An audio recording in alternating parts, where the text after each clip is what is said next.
Hi, I'm Jimmy Chang, and we're here to talk about math vocabulary terms for trigonometry.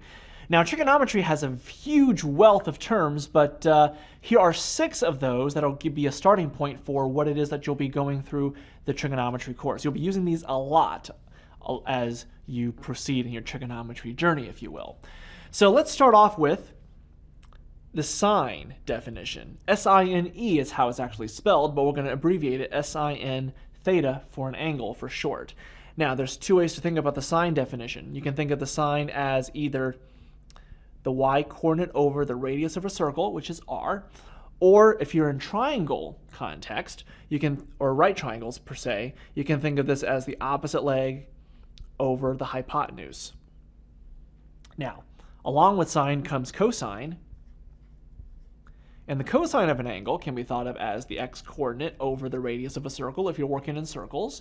Or if you're working in right triangles, you can think of this as the adjacent leg over the hypotenuse. Now, the third definition is tangent.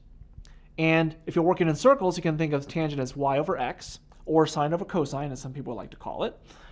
Or if you're working in right triangles, you can think of this as the opposite leg over the adjacent leg.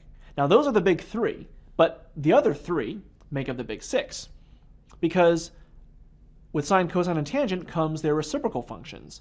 You have the cotangent function, COT. You can think of this as x over y, or adjacent over hypotenuse, but either way, think of the cotangent as 1 over tangent. That's right, cotangent is actually the reciprocal of tangent. Now, you have the secant function. The secant, by definition, is 1 over cosine of theta. What that basically means here is that the secant is the reciprocal of cosine. So think of the cosine definition and just flip the fractions, and you'll have the secant definition. And last but not least, you have the cosecant function, and that by definition is 1 over sine of theta, which means that cosecant is the reciprocal of sine. So think about the original sine function that we talked about to begin with, and flip those fractions, and you'll have the definition of the cosecant.